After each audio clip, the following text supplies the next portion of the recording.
Remedios preciosos contra las artimañas del diablo, por Thomas Brooks.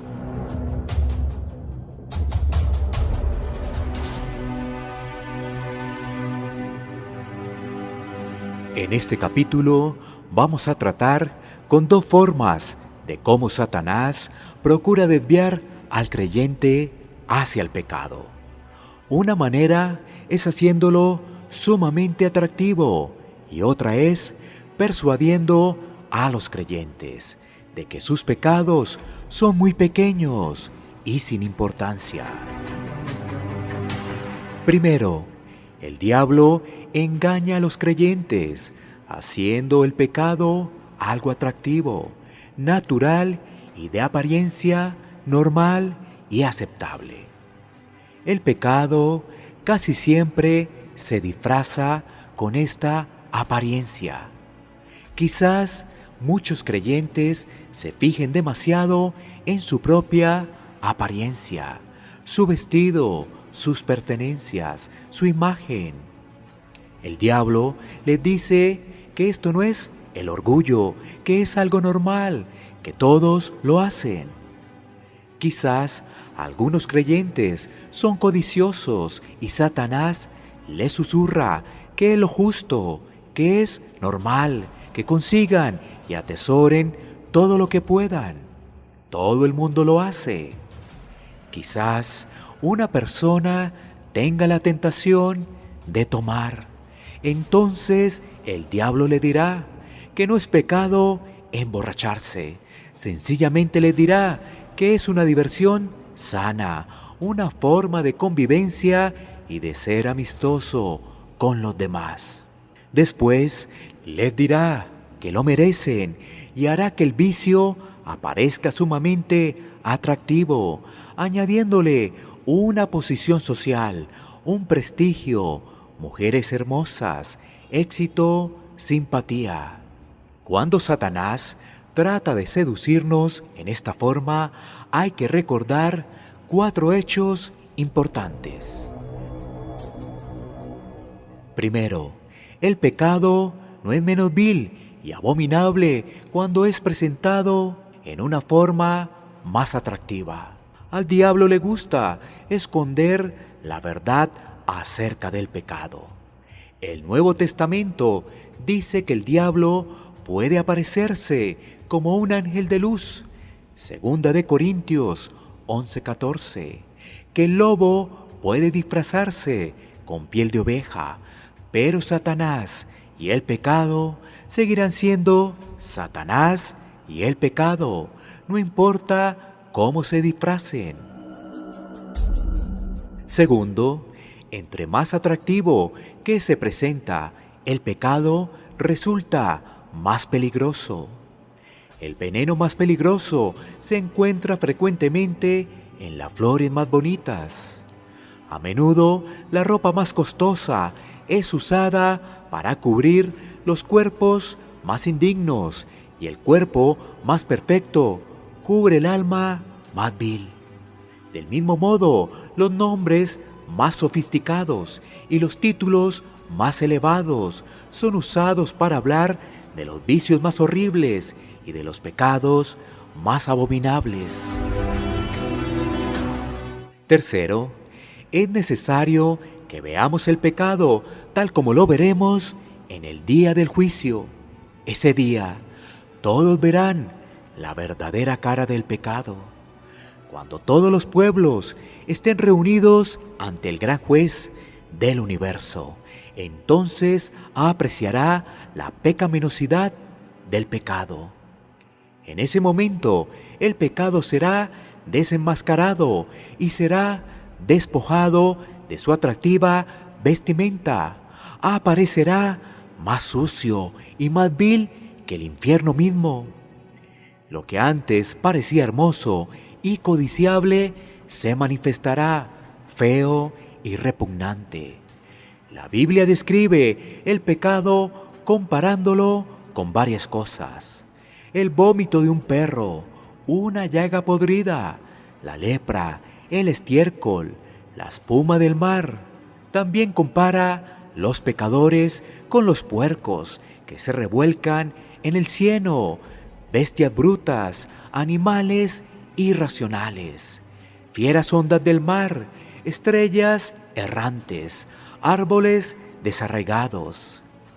Es necesario ver el pecado tal como lo veremos en el día de la muerte. La conciencia puede estar dormida por largo tiempo, pero en el día de la muerte y del juicio se despertará y nos mostrará lo dañino y amargo del pecado. Entonces debemos aprender a ver el pecado no como es presentado por el diablo, sino como lo veremos en la eternidad. Cuarto, aún los pecados que parecen más atractivos provocaron la muerte de nuestro Señor Jesucristo. Solo podemos valorar el pecado a la luz de la crucifixión de Cristo. Debemos ver a Cristo en su pasión y sufrimiento por el pecado, afligido, azotado, herido, molido, angustiado, sudando grandes gotas de sangre, su cuerpo quebrantado, su sangre derramada, el juez del universo condenado, el Señor de vida muerto, su cabeza que llevaba la corona de gloria coronada de espinas, sus oídos que recibían las alabanzas del cielo ahora reciben los desprecios y blasfemias de la multitud.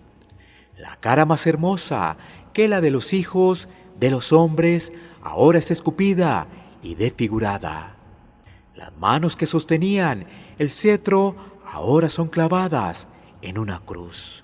Todo esto fue originado por los pecados que el diablo procura presentar tan atractivos.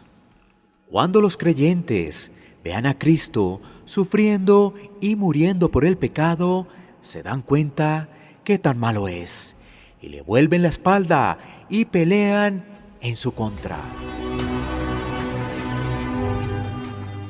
Otra manera como Satanás seduce a los creyentes al pecado es decirles que sus pecados son pecaditos, es decir, que sus pecados son pequeños y sin importancia. Cuando Satanás actúa así, quiere que los creyentes pasen por alto ciertos pecados y que se acostumbren a ellos. Quiere que clasifiquen sus propios pecados como pequeños en comparación con los pecados de los demás. Desea que los creyentes piensen del pecado como si hubiese pecados grandes y chicos, para que pasen por alto estos últimos. El primer remedio contra esta táctica es darnos cuenta que los pecados que parecen pequeños han traído la ira de Dios.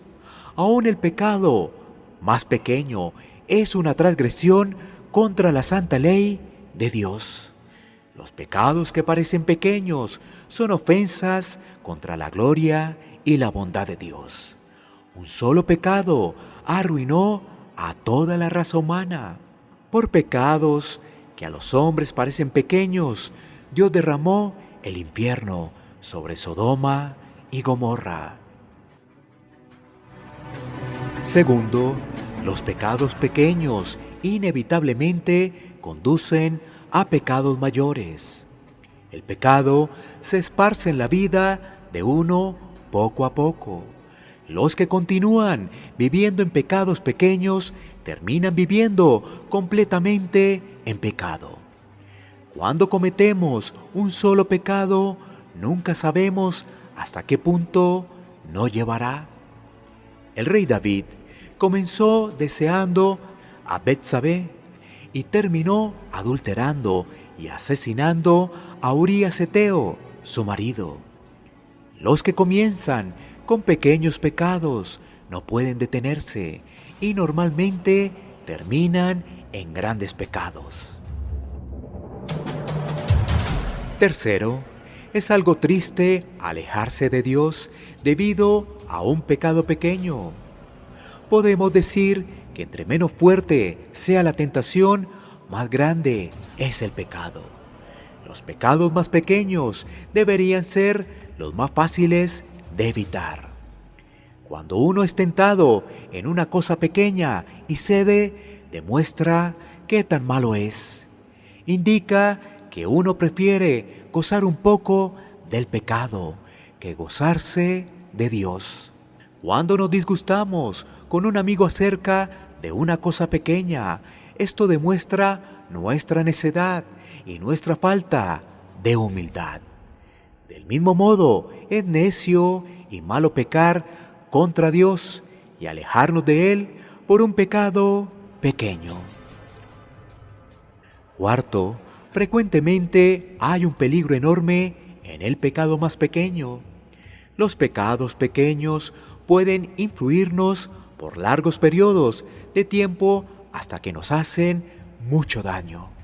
Un hoyo pequeño en un barco permite el paso del agua hasta que finalmente lo hunde. Así, un pecado pequeño puede afectarnos paulatinamente hasta arruinar nuestra vida.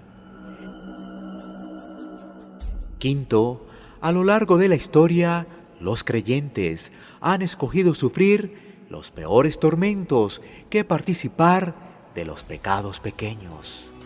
Daniel y sus amigos pudieron haber pecado fácilmente, pero estuvieron dispuestos a sufrir. De igual forma, muchos creyentes han sufrido por negarse a participar de la idolatría, la mundanalidad, los errores doctrinales. Finalmente, cuando Dios muestra a los hombres cuán poderoso es el pecado más pequeño, no podrán mantenerse en pie ante la culpa del más pequeño de ellos. Los egipcios consideraban a la plaga de las moscas como el dedo de Dios, y aunque eran unas criaturas pequeñas, se volvieron poderosas cuando fueron usadas por Dios para juicio. Entonces, cuando Dios les muestra a los creyentes el mal y el gran poder de los pecados pequeños, ya no pueden pensar ligeramente acerca de ellos.